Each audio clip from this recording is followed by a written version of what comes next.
Hey up, CAMPO's here. How we doing on? I've got a little review here on a file kit. KALIM. It comes in a nice case. With a zip round. Look at them little beauties.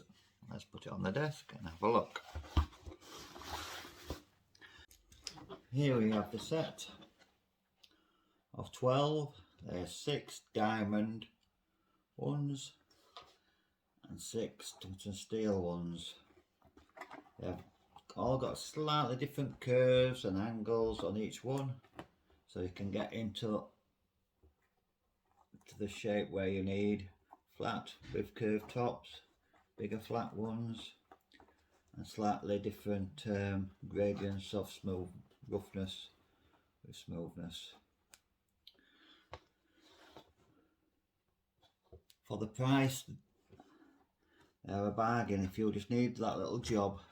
What I needed on my forks, just to get a little bit of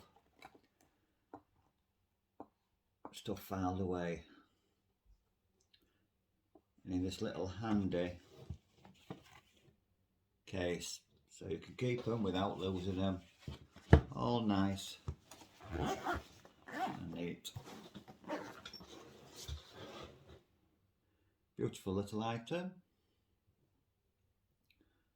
Thank you for watching. Please like and subscribe. Thank you.